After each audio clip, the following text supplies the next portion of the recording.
So what is it like to have a past life memory? Let's talk about it while I get some bread ready for the oven. So, as a witch and someone who has always been psychic, whether I've known it or not, I've been having past life memories my whole life. But when I was young, I didn't realize the things that I was seeing were actual past life memories. And before I get into talking about the one that I'll be talking about in particular today, I wanted to talk about what I thought about it as I got older. This past life memory that I had, that I now know, was from, 500 or 600 years ago. I, for the longest time, had thought was a movie I saw when I was little. When I was 5, 6, 7, and we were watching movies, I would frequently put the knitted blanket over my head and look through the holes to see the scenes that, I wasn't supposed to look at.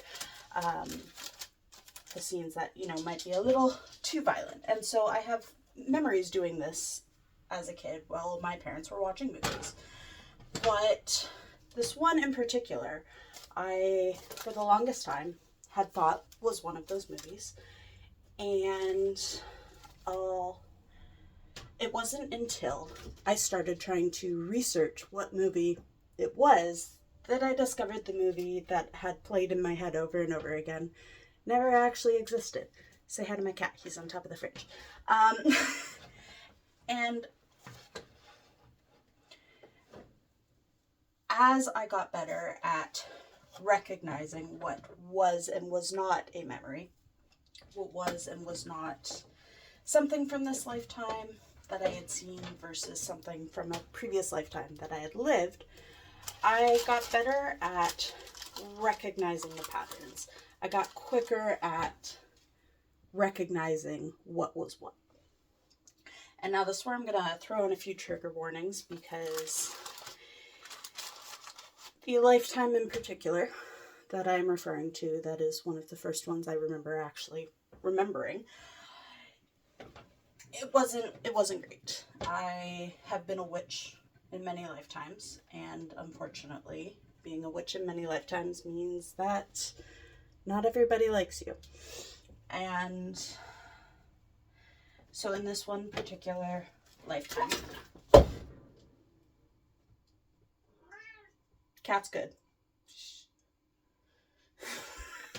In this one particular lifetime, I remember standing around this crowd of people in a clearing where a hole had been dug in the ground.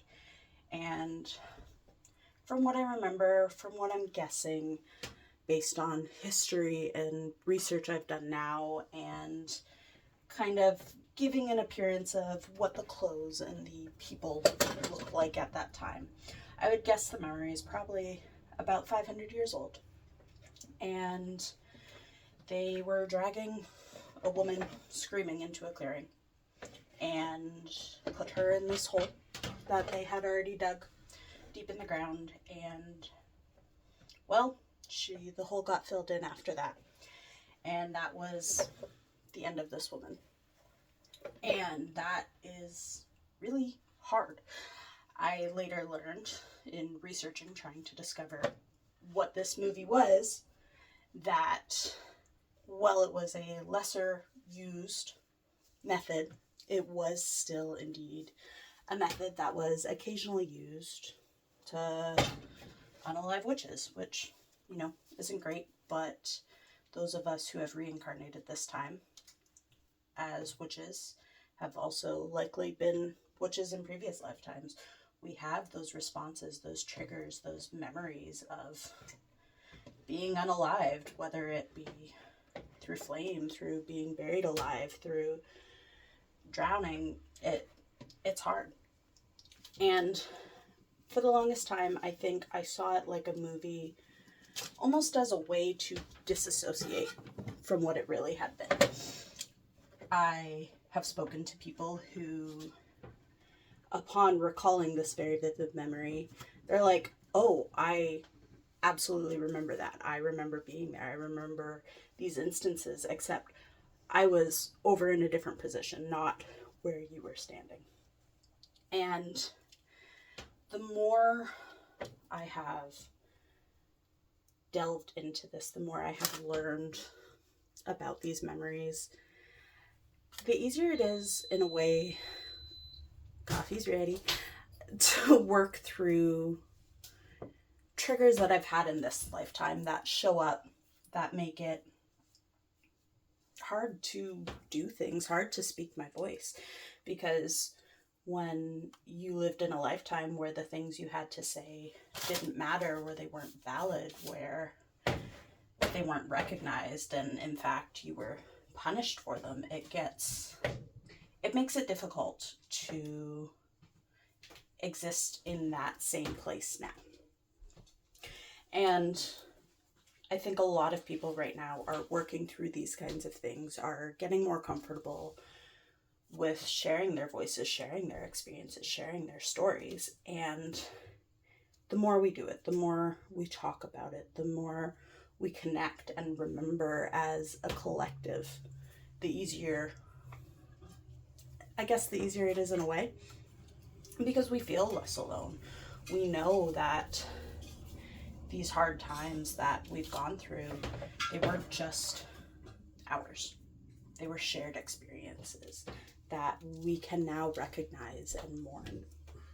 But really, all of that, this is to say, is some of those memories that you think you have of, say, movies or films, they might not, especially if you do some research and find out it doesn't exist, it might not be of a movie or a film or a book you read. It might actually be a past life that you don't fully realize is a past life yet. I've had, since then, a lot more memories show up, some from that particular lifetime, some from others. But in recognizing them, in connecting with them, in healing them, it has helped me heal myself today. As someone who believes in reincarnation and a lot of other belief systems and things like that, I don't see time as a linear thing. The things you do now can affect previous lifetimes and affect future ones. There is a ripple effect. The ripple doesn't just go one way. It spreads out in a circle. The same as if you toss a rock into a calm lake. It ripples, and as it ripples, the lake itself is forever changed. And when we take the time to understand ourselves now, when we take the time to heal these wounds that are still present, it can cause that ripple effect. I've had conversations with past versions of myself, which can be a really, really, really trippy experience at times, but it's something I value, that I've gotten to have. Those moments would not have come about if I had not worked on my shadow work, if I had not done some healing, if I had not worked on myself and given myself the space to remember, the space to look at those dark shadows and moments and face them head on. And while sometimes it's easier than others, when you take the time to work on it, if you are in a place where you can, and sometimes you just mentally can't, and that is okay too. Sometimes you'll feel called to do it. Sometimes the memories will come up, and just sitting with it, acknowledging it, can be a huge game changer to it. So yeah, that is, I guess, my experience of one of the first past life memories that I've ever had.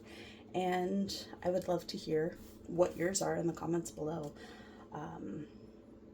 It took a while for me to really acknowledge and understand and believe in my gifts. It did not come overnight. It was years of work, years of valuing myself and trusting myself. But the more I do it, the more I ask myself, what if it's true? The more I take the time to be and understand, the easier it gets, and the more I learn, to the point where I can often bring up these memories or connections relatively easy. Not always, but a lot of times. So yeah, that's my story. Thank you for seeing me. Thank you for being here. I appreciate you, and I hope you have a great day.